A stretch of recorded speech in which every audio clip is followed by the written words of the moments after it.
మా అక్క కొడుకు పుడితే మా చెల్లెలకి నేను పార్టీ ఇచ్చేదేంద్ర సామె. హాయ్ ఫ్రెండ్స్, ఈ రోజు మందులు ఏంటంటే రాత్రి 2 గంటలప్పుడు మా చెల్లెలు నాకు ఫోన్ చేసి అన్నారే అక్కకి కొడుకు పుట్టాడని అయితే నాకైతే చెప్పింది.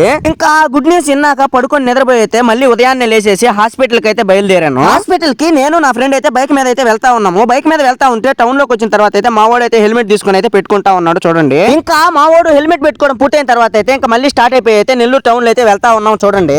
ఇంకా నెల్లూరు టౌన్ దాటి అయితే నారాయణ హాస్పిటల్ రూట్ కి అయితే వచ్చేసాము. ఇంకైతే నారాయణ హాస్పిటల్ రూట్ లో అయితే వెళ్తా ఉన్నాం చూడండి బైక్ వేసుకొని. మొత్తం మీద చిన్నగా నారాయణ హాస్పిటల్ దగ్గరికి అయితే వచ్చేసాము. ఇంకా చూడండి నారాయణ హాస్పిటల్ లోపలికి అయితే వెళ్తా ఉన్నాం ఇప్పుడే. ఇంకా నారాయణ హాస్పిటల్ లోపలికి వెళ్ళిపోయిన తర్వాత అయితే మా చెల్లెలు అయితే అక్కడికైతే వచ్చింది. ఇంకా మా చెల్లెలతో అయితే నేనైతే హాస్పిటల్ లోపలికి అయితే వెళ్ళిపోయాను. ఇంకా హాస్పిటల్ లోపలికి వెళ్ళి మా అక్కను చూసి మా అక్కతో మాట్లాడి బయటకు వచ్చిన తర్వాత అయితే మా చెల్లెలు అయితే పార్టీ కావాలి అని అయితే తగులుకున్నది. ఇంకా బయటకు వెళ్ళే అంత ఓపిక లేదు కాబట్టి అక్కడే ఉన్న క్యాంటీన్ కి అయితే తీసుకెళ్లాను. ఇంకా అక్కడికి వెళ్ళిన తర్వాత అయితే మా చెల్లెలు అయితే 2 చికెన్ రైస్ అయితే ఆర్డర్ ఇచ్చి తీసుకొచ్చింది. ఈ చికెన్ రైస్ అయితే ప్లేట్ లో పెట్టేసుకుని ఫుల్ గా జామ్ అయితే వేసేసి తర్వాత తినడానికి అయితే రెడీ అయిపోయాను. ఇంకా ఈ చికెన్ రైస్ లోని ఒక్కొక్క పీసు తింటా ఉంటే నేచురల్ గా కలర్ లేకుండా చికెన్ టేస్ట్ అయితే అదిరిపోయింది. ఇంకా తిన్న తర్వాత మన ఫేవరెట్ అయిన థమ్స్అప్ అయితే తాగేసి మా అమ్మకు కూడా చికెన్ రైస్ ఒక పార్సల్ అయితే ఎత్తుకొని పోతా ఉన్నాం చూడండి. ఓకే ఫ్రెండ్స్, ఈ వీడియో కానీ మీకు నచ్చినట్లయితే లైక్ చేసి మన ఛానల్ సబ్స్క్రైబ్ చేసి నన్ను సపోర్ట్ చేయండి మావా. ఓకే మావా, ఉంటా. నెక్స్ట్ వీడియోతో రేపు కలుస్తా.